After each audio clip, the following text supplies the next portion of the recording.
ठिक्का पूरा होवे जब सब कोई तुझे शरीर, दादू काल पकड़े नहीं जपे जो नाम कबीर। आदमी की आयु घटे तब जम घेरे आए, स्मरण किया कबीर का दादू लिया बचाए। मेट दिए अपराध सब आए मिले छन माही, दादू संग ले गए कबीर चरण की छाई। सेवक देव निज चरण का दादू अपना जान, भृंगी सत कबीर ने कीन्या आप समाने। दादू अंतर्गत सदा छिन छिन सुमरण ध्याने, वारू नाम कबीर पर पल पल मेरे प्राणे। सुन सुन साख कबीर की यू काल नवावे माथे, धन धन तीनों लोक में दादू जोड़े हाथ। केरी नाम कबीर का विखम काल गजराज, दादू भजन प्रताप से ये भाग्य सुनत आवाज। पल एक नाम कबीर का दादू मन चितलाए, अस्थि के असवार को ये स्वान काल ना खाए। सुमरत नाम कबीर का कटे काल की पीर, दादू दिन दिन ऊंचा होवे फिर परमानंद सुख सीर। दादू नाम कबीर की जय कोई लेवे ओटे, तिनको कभू लागे नहीं ये काल बजर की चोटे। और संत सब कूपे हैं केते झरीता नीर, दादू अगम अपार है ये दरिया सत कबीर।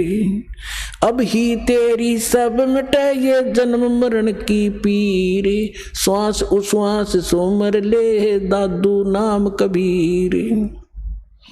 कोई सरगुण में रीझ रहा कोई निर्गुण ठहरावे, दादू गति कबीर की मोह से कहीं ना जावे।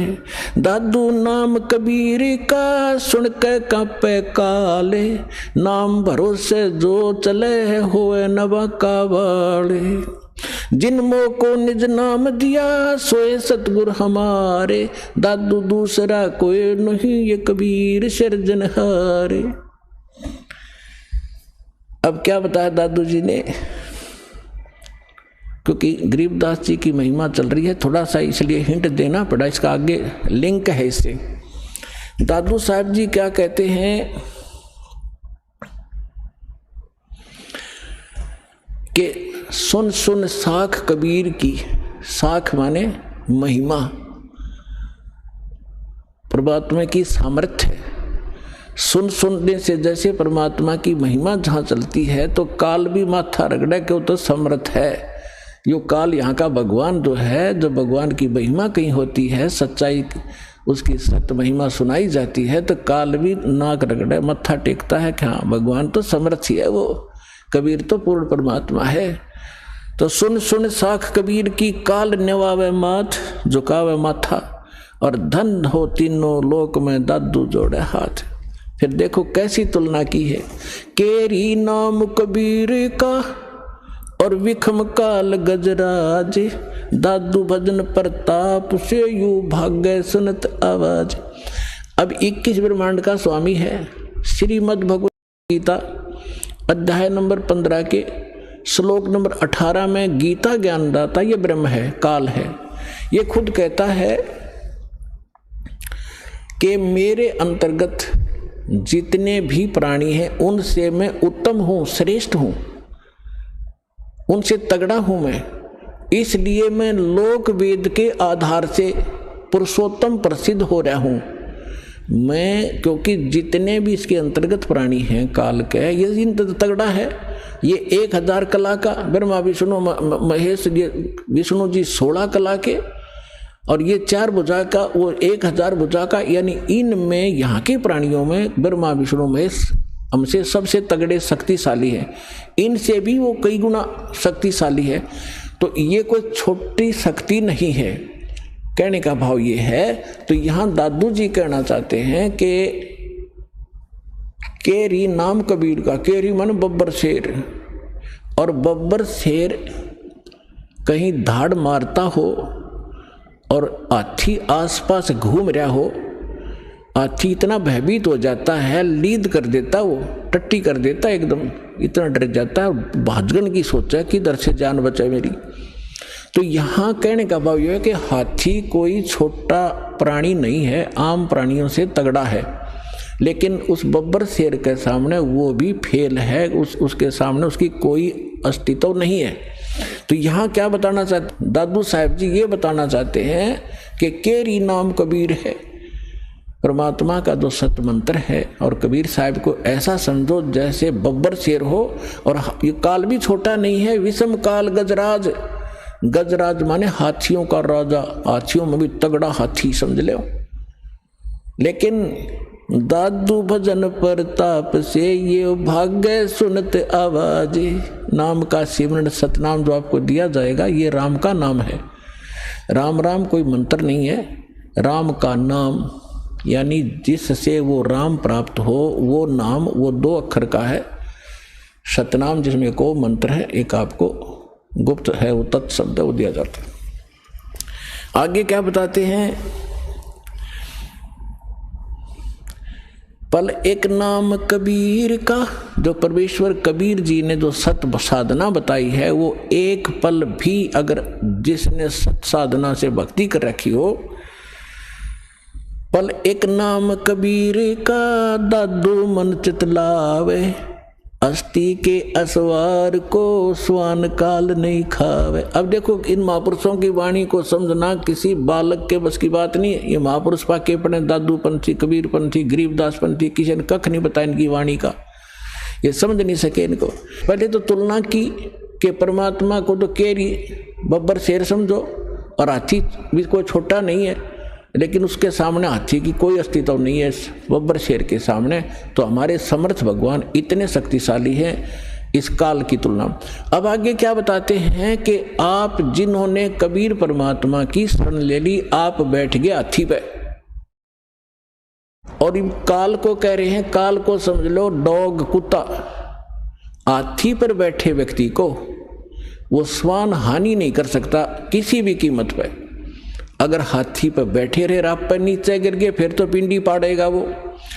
अगर परमात्मा की शरण छोड़ दी तो काल तो खाएगा ही खाएगा, वो तो उसका तैयार बैठा हो। तो जैसे हाथी के ऊपर इंसान बैठा हो और कुत्ते भौंकते रहते हैं, क्योंकि ये बताना चाहते हैं दादू साहब जी कि आप भगवान की शरण में आने के बाद इस काल की रीत से, पहुंच से इतने बाहर हो जाते हो जैसे काल ने समझ लियो फिर कुत्ता, आप बैठ गए हाथी पे, ये तुम्हें किसी भी प्रकार से हानि नहीं कर सकता, निकट भी नहीं आ सकता, आप इतने सुरक्षित हो गए इस कबीर भगवान की शरण। तो यहाँ क्या बताते हैं, पल एक नाम कबीर का दादू मन चितलावे, अस्थि के असवार को स्वान काल नहीं खावे। स्वान माने कुत्ता, अस्थि माने हाथी पर बैठे व्यक्ति को जैसे कुत्ता हानि नहीं कर सकता, कबीर परमेश्वर की शरण में आने के बाद आपको ये काल कोई दुख नहीं दे सकता। सुमरत नाम कबीर का कटे काल की पीर, दादू दिन दिन ऊंचा होवे फिर परमानंद सुखशीर। कबीर साहब का नाम जिसने मिल गया और मर्यादा से चलता रहा, डेली अन्य व्यक्तियों से उभरता चला जाओगा, धीरे धीरे अलग छट जाओगे, कुछ दिनों में समाज से न्यारा घर हो जाएगा आपका, और फिर परमानंद सुखशीर, परमानंद परमानंद। जैसे गीता अध्याय नंबर 18 के श्लोक नंबर 62 में कहा कि अर्जुन तो सर्वभाव से उस परमेश्वर की शरण में जा, उसकी कृपा से तू परम शांति यानी परमानंद को प्राप्त होगा और उस शाश्वत स्थान को प्राप्त होगा। तो यहाँ दादू साहब जी वही कह रहे हैं कि सुमरत नाम कबीर का कटे काल की पीर, दादू दिन दिन ऊंचा हुआ फिर परमानंद सुखशीर। दादू नाम कबीर की जय कोई लेवे ओटे, तिनको कभू लागे नहीं ये काल कर्म की चोटे। काल के वज्र जैसे किसी का बेटा मार दिया, किसी का बेटी विधवा कर दी, किसी की टांग काट दी, किसी को कैंसर कर दिया। कहते ये काल के वज्र हैं, ये काल के छुरे हैं, हथियार हैं आपको सताने के लिए। कहते फिर काल के वज्र की चोट आप पे असर नहीं करेगी, आप इतने सुरक्षित हो जाओगे।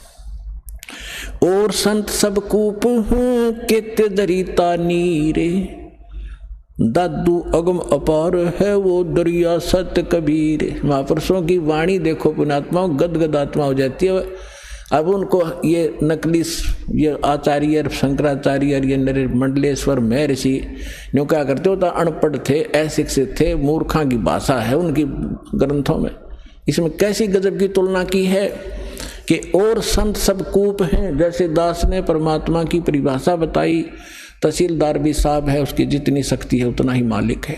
डिप्टी कमिश्नर भी साहब है, मंत्री, प्रधानमंत्री, मुख्यमंत्री, ये सारे साहब। तो यहाँ यही तुलना की है कि और संत, जैसे आप सुनते हो कि उस गांव में एक बाबा था, उसने ऐसा कर दिया, एक ने ऐसा कर दिया, छोटे मोटे। कहते ये भी अपनी शक्ति रखते हैं, लेकिन वो कंप्लीट नहीं है, उससे सर्व लाभ नहीं हो सकते।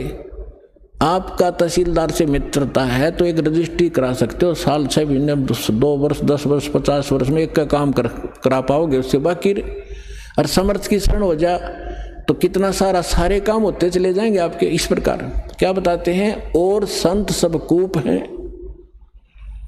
और संत भी तुम बताते हो कि उसने जैसे कोई विष्णु का पुजारी है और उसने विष्णु की भक्ति करके कुछ शक्ति संग्रह कर लिया, तो उसमें से बांट सकता है, वो थोड़ा बहुत राह देतेगा, लेकिन दोनों नरक में लास्ट में, चेला भी गुरु भी। तो यहाँ कहते हैं और संत सब कूप हैं। और उस महात्माओं को समझो, वो तो एक कुआं है, कुआं केवल पीने का काम ही कर सकता है, सिंचाई में नहीं कामयाब हो सकता। क्या हो गया कि दो थोड़ा बहुत भी कभी सारा दिन में सींच दिया तो सफिशिएंट नहीं है। और कहते रीता नीर, यानी कोई झरने से बह रहा थोड़ा मोटा नाला है, वो भी कंप्लीट राहत नहीं दे सकता उस क्षेत्र को। अब यहाँ बताना चाहते हैं दादू साहब जी कि दादू अगम अपार है वो दरिया सत कबीर। दरिया है नदी जिसके अंदर पानी का कोई था ही नहीं, उसमें कुएं भी बना लो, नाले भी निकाल लो, नहर भी निकाल लो, नहा भी लो, धो भी लो, सिंचाई भी कर लो, फिर भी फालतू पानी रहे। तो ऐसे समर्थता बताई है कबीर भगवान की, परमेश्वर की, आदरणीय दादू साहिब जी ने। और संत सब कूप हैं केते झरीता नीर, दादू अगम अपार है वो दरिया सत कबीर। फिर क्या बताते हैं, अब ही तेरी सब मिटाइए जन्म मरण की पीर, श्वास उश्वास सुमर ले दादू नाम कबीर। ये कबीर नहीं सुमरना, वो सतनाम है जो आपको दिया जाता है, फिर सार नाम दिया जाएगा। इसका श्वास उस जो कबीर जी का जो मंत्र है वो सिमरण करना है। श्वास उश्वास से सुमर ले दादू नाम कबीर। दादू नाम कबीर का सुन के कापे काले, नाम भरोसे नर चले हुए नवा का बाड़। कबीर साहब का जो मंत्र है इसका सिमरण करते रहना, यो काल आपका कुछ नहीं बिगाड़ पाएगा। जिन मोह को निज नाम दिया सोए सतगुरु हमारे, दादू दूसरा कोई नहीं ये कबीर सिरजनहारे। तब जो दास साहब को गरीबदास साहिब जी की कथा सुनाना चाहता था, अब जैसे गरीबदास जी की कथा सुना रहा है, इसको आगे बढ़ाते हैं। अब इसको जैसे नानक साहिब जी को परमात्मा मिले थे जिंदा महात्मा के रूप में, सचखंड से आए थे। नानक साहिब जी सुल्तानपुर नाम का एक नगर है, शहर है, उसमें एक राजा था, नवाब था, उसके यहाँ नौकरी करते थे खजाने में। और वो प्रतिदिन नदी में स्नान करने जाया करते थे। एक साथ में नदी बहती थी, बेई नदी बोलते, बेई, उसमें स्नान करने जाया करते थे। वहाँ परमात्मा आए थे जिंदा महात्मा के रूप में। उनको बहुत सी ज्ञान चर्चा गोष्ठी हुई। पहले नानक जी ने अपना ज्ञान बताया, फिर परमात्मा ने बताया। नानक साहब जी ने कहा भी मैं आँखों देखूं तब बाबा जी तेरी गल मानूं। परमात्मा बोले ठीक है। अब नानक साहब जी ने कहा कि मैं इस दरिया में छुपूंगा, मुझे खोजना। तो उन्होंने डुबकी लगाई, गेले परमात्मा लगा दी। उनके शरीर को अंतर्ध्यान करके अब स्ट्रीम में ले गए जिधर से जल आ रहा था।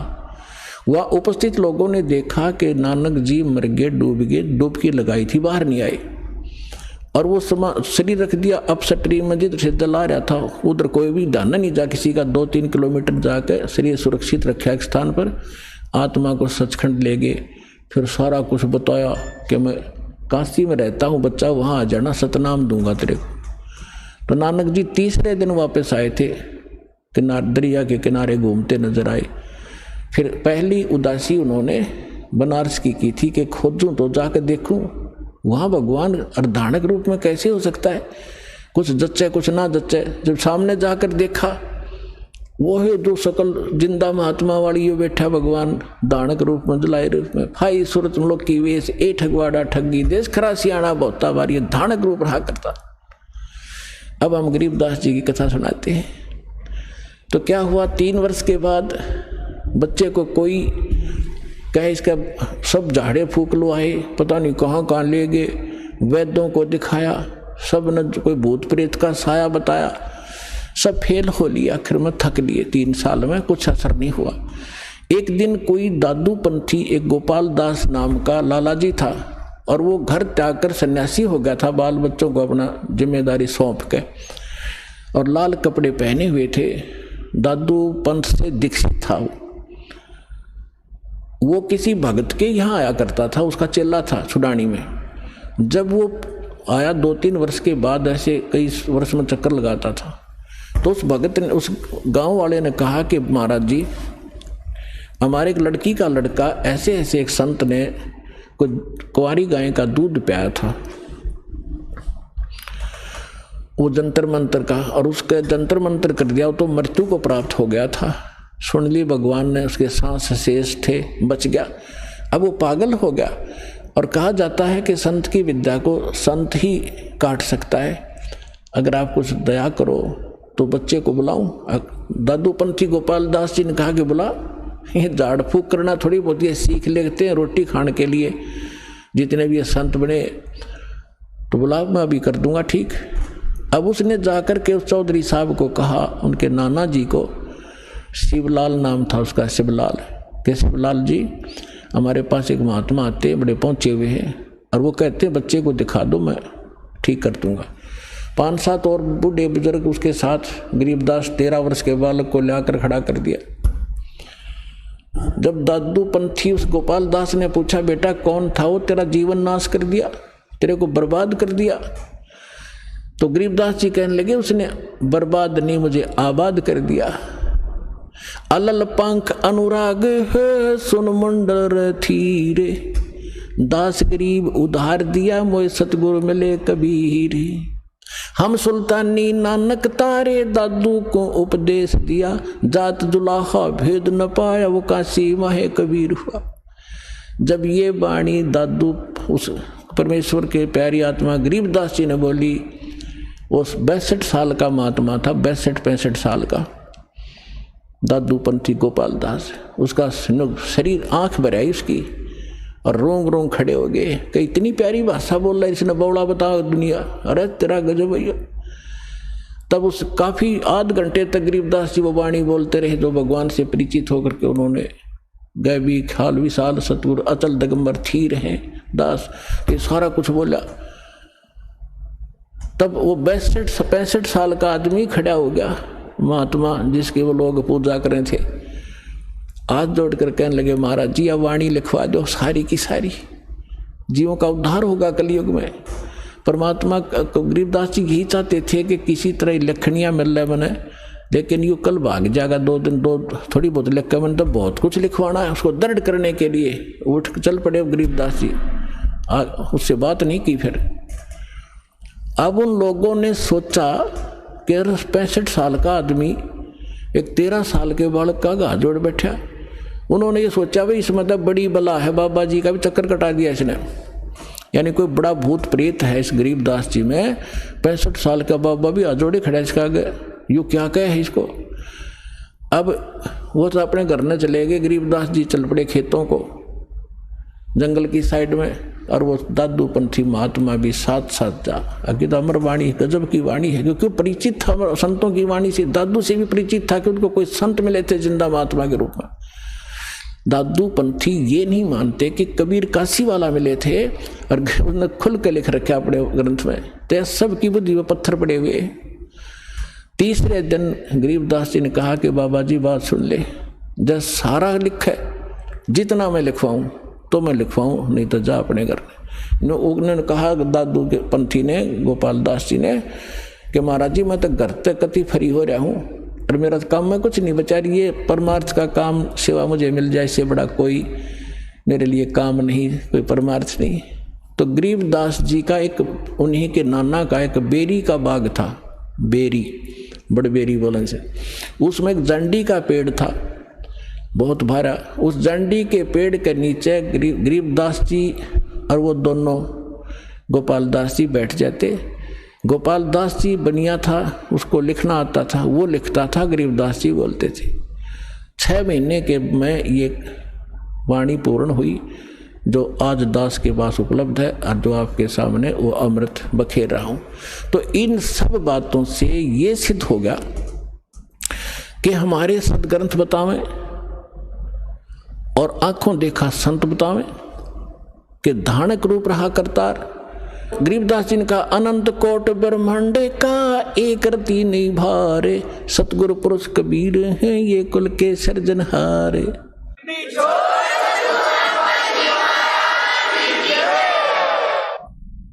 परम पिता परमात्मा पूर्ण ब्रह्म सारी सृष्टि के रचनहार कुल मालिक कबीर परमेश्वर जी की असीम रजा से आप सभी पुण्यात्माएं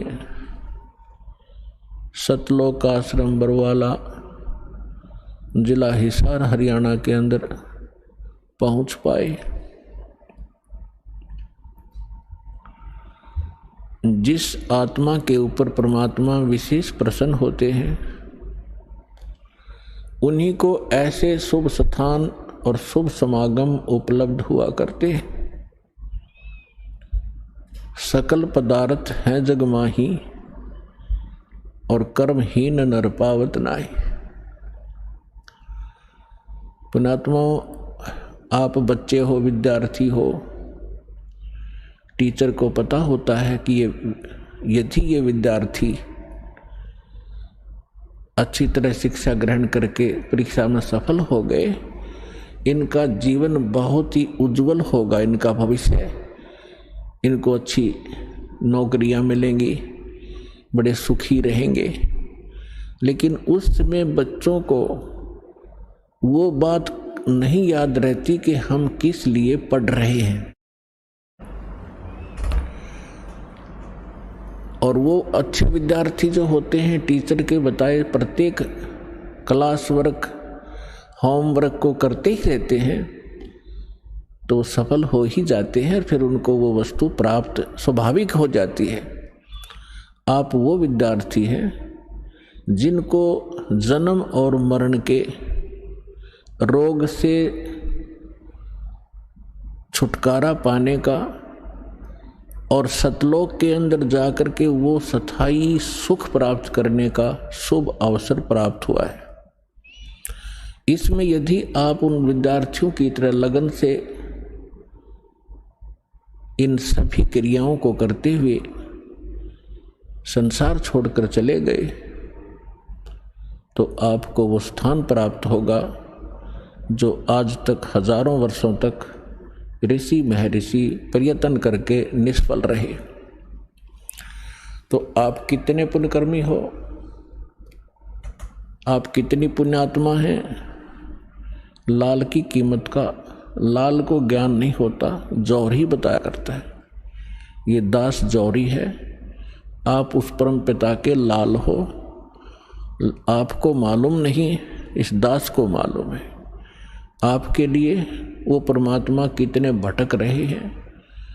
आपने काल की भांग पी रखी है, आप जी को केवल यहाँ के संसारिक सुख दिखाई देते हैं, भविष्य का आपको कोई आपके भविष्य में आगे नेक्स्ट जीवन में क्या होगा, इससे आप बिल्कुल अनभिज्ञ हैं। परमात्मा कहते हैं गोता मारूं स्वर्ग में, जा बैठूं पाताल, और गरीब दास ढूंढता फिरूं अपने हीरे मोती लाल। आप कहाँ से आए हैं, ये ना तो आपके बस की बात यहाँ आना, केवल परमात्मा ही आपको यहाँ लाता है। पहले तो आप तक संदेश भेजा, ऐसा अनमोल ज्ञान किसी भी माध्यम से, किसी भक्त के माध्यम से, किसी बुक के माध्यम से, या किसी टीवी चैनल के माध्यम से, और फिर आपको प्रबल प्रेरणा की उस परमपिता ने, और फिर आपकी व्यवस्था की।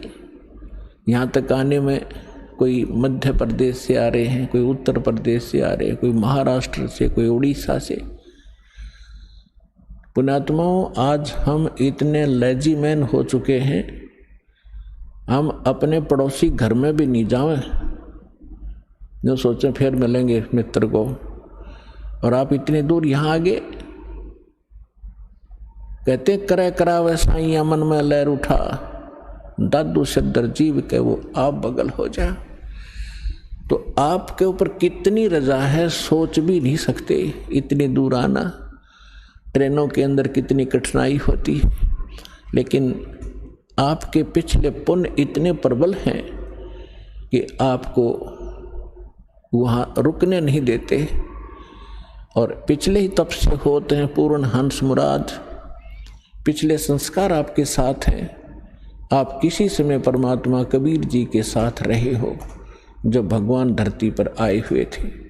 उस समय आप अशिक्षित थे, आप परमात्मा को परमात्मा नहीं मान सके, लेकिन परमात्मा से प्राप्त उन साधनाओं को करते रहे, मोक्ष प्राप्ति नहीं कर सके, लेकिन आपको परमात्मा ने इतना पुण्य युक्त कर दिया उस समय। सन 1398 से सन 1518 तक 120 वर्ष परमेश्वर कबीर जी इस पृथ्वी पर ज्ञान बांटते रहे। एक औपचारिकता जुलाहे का काम भी करते रहे। वहाँ जुलाहे का काम कर रहे हैं, हजारों जगह प्रकट होकर अपनी प्यारी आत्माओं को ये सत संदेश भी दे रहे होते थे। तो आपको इतना भक्ति युक्त कर गए उस समय, ताकि आपको मनुष्य जीवन प्राप्त होते रहे। अन्य योनियों से, अन्य प्राणियों के जीवनों से मनुष्य शरीर बहुत ही श्रेष्ठ है, लेकिन भक्ति ठीक ना मिलने से एक दिन इसके पुण्य अक्षीण होकर फिर ये पुण्य 84 लाख योनियों में चला जाता है।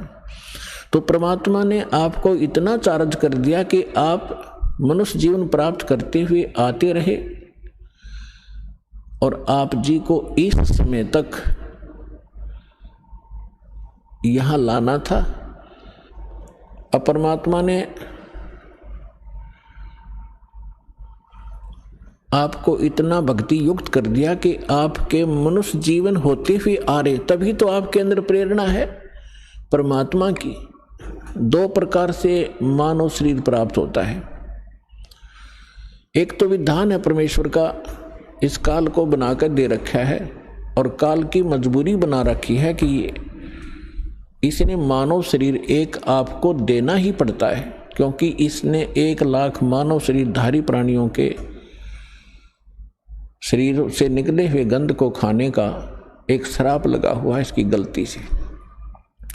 2 प्रकार से मानव शरीर प्राप्त होता है। एक तो टर्न वाइज, यानी परंपरागत प्राप्त होता है। 84 लाख प्रकार के इन शरीरों में कुत्ते, गधे, मक्खी, मच्छर, पशु पक्षियों के जीवनों को भोगते हुए एक मानव शरीर प्राप्त होता है। तो जो ऐसे प्राप्त मानव शरीर प्राणी है तो वो भी अच्छी किस्मत, जो क्योंकि स्पीक प्राइम टाइम में जन्मा है, लेकिन उसके अंदर भक्ति की कसक नहीं होती। 100 बार कहने से भी उसकी आत्मा प्रेरित नहीं होती।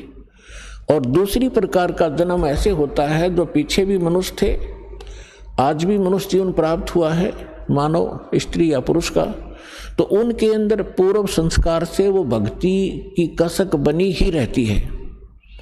और जिस कारण से वो भक्ति भगवान के बिना टिक नहीं सकते, चाहे कहीं पहाड़ पर जाना पड़े देखा देखी, चाहे कोई मंदिर में आस्था बनानी पड़े या कोई व्रत रख के अपनी संतुष्टि करनी पड़े, वो टिक नहीं सकते, क्योंकि वो पिछले संस्कारी प्राणी है।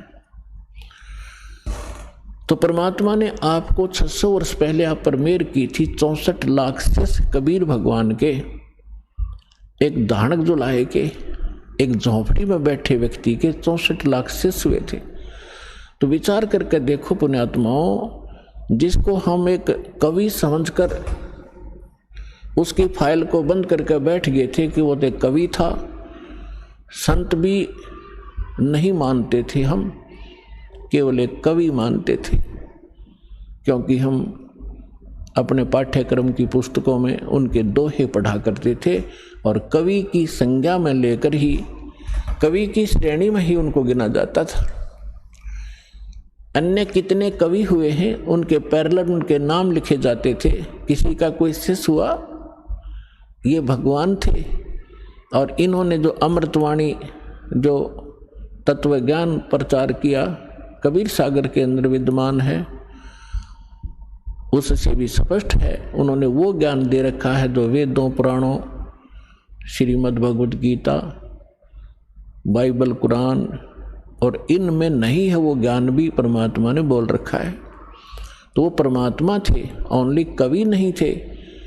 और उनके परमात्मा की महिमा में वेदों में लिखा है कि वो परमात्मा ऊपर रहता है सतलोक में, मनुष्य दृश्य है, राजा के समान एक तख्त पर, सिंहासन पर विराजमान है, वहाँ से गति करके चल कर आते हैं या अच्छी आत्माओं को मिलते हैं, अपने ज्ञान को लोकोक्तियों के माध्यम से, दोहावलियों के माध्यम से, पद्य भाग में ऊंचे स्वर में बोल बोल कर सुनाते हैं, जिस कारण से वे कवियों में से भी एक प्रसिद्ध कवि की पदवी भी प्राप्त करते हैं, लेकिन वो होते हैं भगवान।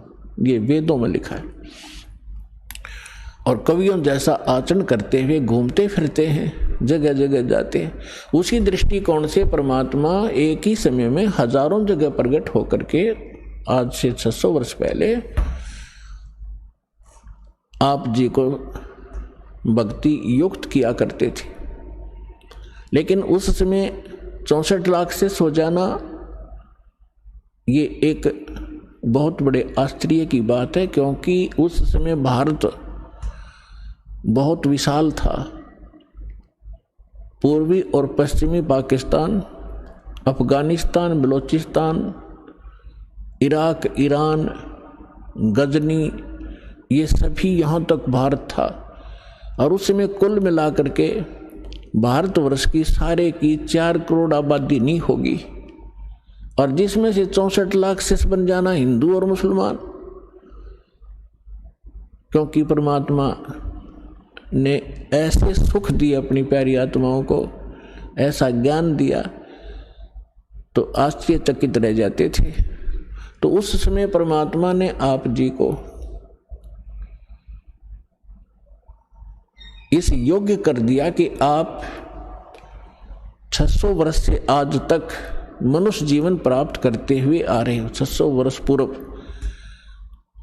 और जिसमें लगभग आपने 10-15 मनुष्य शरीर प्राप्त कर लिए कंटिन्यू।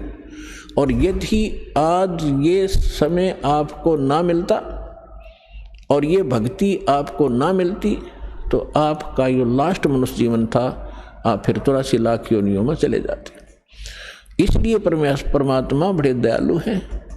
उनका जो किया हुआ प्रत्येक कार्य वो बहुत ही सफल होता है। उसी के वचन से सब कार्य हो रहा है। अब उसके बाद भगवान को हमने भगवान नहीं समझा, हमने उनको केवल एक कवि समझा। और कुछ दिनों में आपको जब परमात्मा के संग आप रहे, इतने सुख हो गए, आपके दुख दूर हो गए, तो आप जी परमात्मा से दूर होने लगे। जब इंसान सुखी होता है इस लोक के अंदर, वो पहला काम ये करता है कि भगवान से दूर होता है, बकवादें ग्रहण करता है। तो जब हम सुखी हो गए, सभी सुख हमें बहुत देता है क्योंकि तो सुख सागर है, तो हमारे मन में दोष उत्पन्न होने लगे, परमात्मा के अंदर भी हमने कुछ गड़बड़ निकालने लगे। तो परमात्मा कबीर जी ने एक लीला की थी और उस लीला में हम सभी एक परीक्षा ली थी हमारी, हम फेल हो गए और हम यहीं रह गए। अब काल ने कैसा जुल्म किया, किसी को कहीं पटक दिया, किसी को हरियाणा में, किसी को राजस्थान में, किसी को मध्य प्रदेश में, किसी को उड़ीसा में, भाषा भी ना समझ में आवे, किसी को नाइजीरिया में, किसी को अमेरिका अफ्रीका में। उन प्यारी आत्माओं को जो परमात्मा की भक्ति किया करते थे, उन्हीं में से ये सारे अफसर बने हुए हैं, राजा बने हुए हैं, एमएलए एमपी बने हुए हैं, क्योंकि पिछले पुण्य के बगैर ऐसे उच्च पोस्ट प्राप्त नहीं होती। और जब तक इनको पुनः वो ज्ञान नहीं होगा कि हम कौन हैं, हम किस लिए जन्मे हैं, मानव शरीर केवल इसलिए प्राप्त नहीं होता कि आप माया इकट्ठी करो, संसारिक प्रभुता प्राप्त करो, सारा कुछ हो गया, करोड़ों की संपत्ति भी होगी, आपकी यहाँ आसपास के क्षेत्र में कोई एमपी मंत्री मिनिस्टर बनकर महिमा भी होगी, क्योंकि आप पिछले पुण्य आपके साथ थे, वो मलाई, वो बैटरी आपकी चार्ज थी, वो चल रहा था। फिर आपकी मृत्यु हो जाएगी और नेक्स्ट जीवन क्या होगा, फिर कुत्ते की योनि में, गधे के शरीर में यहाँ भटक रहा होगा। तो खाक वो संपत्ति क्या काम आई आपके, और क्या वो महिमा ने आपका साथ दिया। चाहे आपकी मृत्यु के उपरांत यहाँ पर कोई आपका बुत बनाकर, आपका तस्वीर बनाकर सालाना, चाहे आपके उस देश के लोग उस पर बेशक माला अर्पित करते रहें, आप गधा बनकर धक्के खा रहे होगे। तो जब हमें ये पता चलेगा, तब हम सभी, चाहे कोई किसी पोस्ट प्राप्त है, कितना धनी है, चाहे गरीब है, उसको फिर इस बात से चिंता बनेगी कि सचमुच ये तो हो ही रहा है। पता नहीं कितने आप देख रहे हो प्रधानमंत्री, राष्ट्रपति, 1 मिनट में मृत्यु हो जाती है, फिर क्या, कहाँ गई वो प्रभुता। आगे का इनको पता नहीं, आगे का उन परमात्मा ने बताया और परमात्मा से परिचित जिन महापुरुषों ने बताया, वो हमारे सदग्रंथों में विद्यमान है, जो अटल विधान है। उसको कोई ना मानेगा, उसके ना मानने से विधान समाप्त नहीं होगा, और जो स्वीकार करेगा वो आने वाले कष्टों से बच जाएगा। अब दास जो बताना चाह रहा है, अब कितने दयालु है परमेश्वर, आपके पास कहाँ कहाँ संदेश भेजा। परमेश्वर ने 600 वर्ष पहले कहा था, जब धर्मदास जी जो उन पुण्यात्माओं में से हैं जिनको भगवान मिले थे, सतलोक दिखाया था, जहाँ भगवान रहते हैं उसे परिचित कराया था। तो 600 वर्ष पहले परमात्मा ने धर्मदास जी के पूछने पर कहा था, प्रश्न के उत्तर में बताया था कि धर्मदास जी बहुत चिंतित हो गए थे इस बात से कि परमात्मा ने कहा था कि धर्मदास मेरी लाख दुहाई, ये मूल ज्ञान कहीं बाहर न जाई, और मूल ज्ञान बाहर जो पढ़ी, ये बिचली पीढ़ी हंसनी तरही, और मूल ज्ञान तब तक छुपाई जब तक ये 12 पंथ ना मिट जाई। फिर धर्मदास जी से कहा था कि धर्मदास मेरी लाख दुहाई, ये सार नाम कहीं बाहर ना जाए, सार नाम बाहर जो पढ़ी, ये मेरी बिचली पीढ़ी हंसनी तरही। अपने आत्मा, जब आप परमात्मा के साथ थे वो 64 लाख तो पहले आएंगे, उसके बाद फिर जो अन्य पुण्यात्माएं आपके घरों में जो आएंगी, आपके संतान रूप में, आपके कोई नाती रूप में, पोता या पोती रूप में, वो तो अलग से आएंगी। बहुत अच्छी आत्माएं आपके घर जन्म लेंगी जो परमात्मा के स्टॉक में पहले से रखी हुई है। उस परमात्मा कबीर जी का इस काल के प्रत्येक लोक में 21 ब्रह्मांड में एक गुप्त स्थान है जहाँ पर उन पुण्यात्माओं को परमात्मा ने रखा हुआ है जिनको पिछले कलयुग में सार नाम प्राप्त हो गया था, वो पार हुए नहीं और फिर वो काल के हत्थे चढ़ गए थे। क्योंकि इस ज्ञान से आपकी आत्मा में ऐसा दृढ़ निश्चय अवश्य हो जाएगा कि ये सुख जो है, चाहे राष्ट्रपति बन जा, चाहे प्रधानमंत्री बन जावा, और भले ही हम कोई देव पद प्राप्त कर लें, आपकी आत्मा धिक्कारेगी उसको। तो कबीर साहब के साथ ना जाने करके कुछ अच्छी आत्माएं जिनको सार नाम प्राप्त हुआ था किसी कलयुग में, तो वो पार ना हुई, दूसरे संस्कारवश किसी लोक में चले गए। तो उसके लिए परमात्मा कहते हैं शिव मंडल ब्रह्मापुरी, शिव मंडल ब्रह्मापुरी चाहे विष्णु लोक में हो, हमरे गुण भूला नहीं तो आण छुटाऊं। तो जैसे कोई भक्त इस ज्ञान से परिचित और किसी कारण से नाम खंडित हो जाने से उसकी मृत्यु हो जाती है, तो वो कहाँ जाता है? आपको प्रथम मंत्र में श्री ब्रह्मा जी, श्री विष्णु जी, श्री शिव जी, श्री गणेश जी और श्री दुर्गा जी आदि इन देवों के वो मूल मंत्र दिए जाते हैं जिनसे आपको बहुत लाभ मिलना है। तो उस कारण से आप पार ना हो गए तो इनके लोकों में जाओगे वो सुख भोगने के लिए जो आपको इस प्रथम मंत्र के बेनिफिट प्राप्त हुआ है। ये लाभ आप वहाँ अक्षीण करने चले जाओगे। वहाँ जाकर आपको याद आएगा कि ये तो गुरुजी बताया करते थे कि हमने यहाँ का देव पद भी नहीं लेना, राज्य पद प्राप्त नहीं करना, यहाँ हमारे पुण्य नाश होते हैं। तो वहाँ जाकर फिर वो रोते हैं। और ये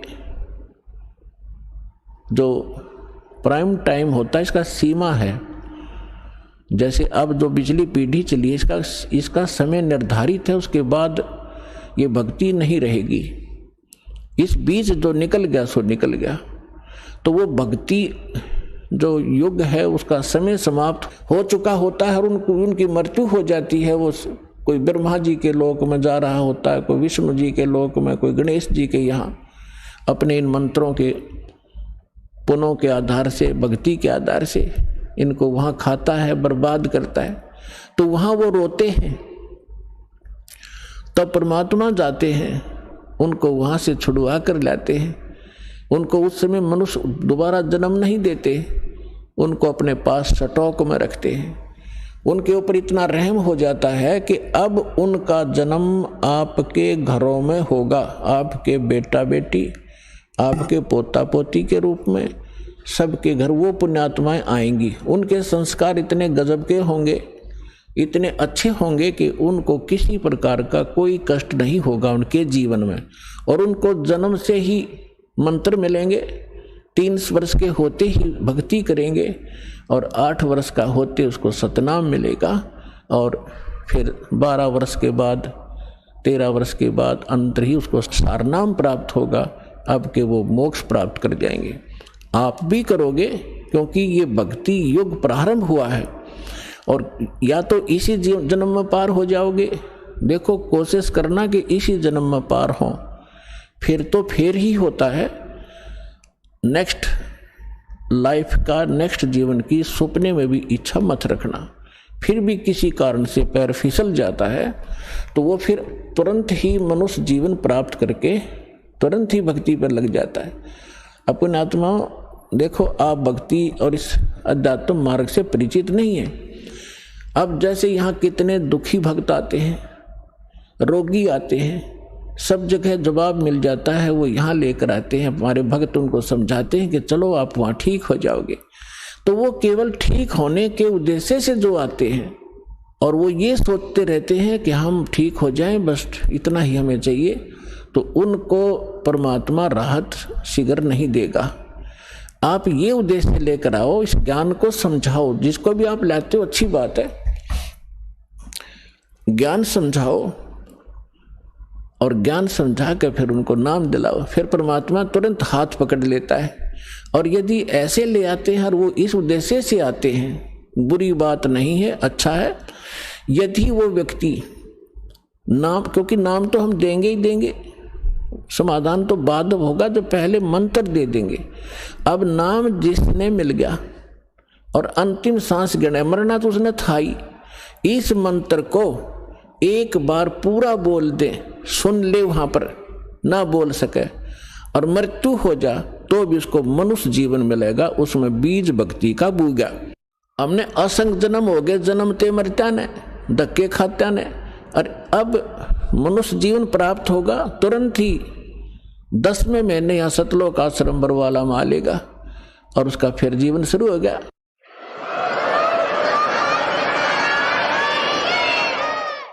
ये शरीर तो ऐसा है, आप सदग्रंथों से अपरिचित हैं, अध्यात्म मार्ग से अपरिचित हैं। जैसे एक व्यक्ति का कपड़ा किसी दुर्घटना से खराब हो गया, पाट गया या वैसे कंडम हो गया, उसने आप उतार के फेंक देता है, नया पहन ले, नया तो और अच्छा ही होता है। तो ऐसे ये पुराना चोला किसी कारण से डिफेक्टिव हो गया, अगर आप भक्ति ढंग से करोगे तो इसको ठीक कर देगा परमात्मा, क्योंकि यह माटी उसी ने चला रखी है, उसी ने मिट्टी से इसको कितनी अच्छा बना रखा है, उसके हाथ में है। या लाखों लोग ठीक हो गए, कैंसर कतीनों टपकते आवे थे खून उनके, और 10वें दिन उनके घाव भर गए, जिसने सच्ची दल से परमात्मा को चाहा और भक्ति करी। तो दास का कोई उद्देश्य आपको बहकाना नहीं, लेकिन सच्चा ज्ञान बताना। और आप देख रहे हो यहाँ पर जो भी पैसा आता है आपका दान किया हुआ, सारा परमात्मा के भक्तों के लिए खुला भंडारा खोल रखा है, सारी व्यवस्था कर रखी है। केवल परमार्थ के लिए परमात्मा ने दास को भेजा है। आप भगवान के बच्चे हो, दास भगवान का नौकर है, और नौकर को हमें हमेशा डर बना रहता है कि भगवान के बच्चों को, मालिक के बच्चों को असुविधा ना हो जा, जिससे मालिक रुष्ट हो जा, उसकी नौकरी को खतरा ना हो जा। तो दास इस उद्देश्य से आपकी सेवा कर रहा है। आप सच्चे दिल से जब भक्ति करोगे आपका मोक्ष होगा। और जो प्रसंग चल रहा था कि 64 लाख तो वो आएंगे, उन 64 लाख के घर वो भक्त आएंगे जो परमात्मा के रिजर्व बैंक में रखे हैं आत्माएं। और उसके बाद जो अन्य भी जन्म ले रहे हैं, अरबों प्राणी है मनुष्य जीवन में, तो उनके लिए कैसा होगा कि जैसे एक बार आपको कथा सुना रखी है कई बार दास ने, ये काकभूषण जी एक बहुत बड़े महापुरुष माने जाते हैं, अपने पुराणों में कथा आती है। तो उसने गरुड़ जी ने उनसे पूछा कि हे काकभूषण, आपको ये भक्ति कैसे प्राप्त हुई, आपकी कितनी आत्मा शांत है, आपकी कितनी दीर्घायु है, आपको ये उपलब्धि कैसे प्राप्त हुई? तो काकभूषण ने बताई अपनी, यहाँ संक्षिप्त में बताऊंगा। काकभूषण जी ने गरुड़ जी से कहा कि गरुड़ जी, एक बार मुझे मानुष जीवन प्राप्त था,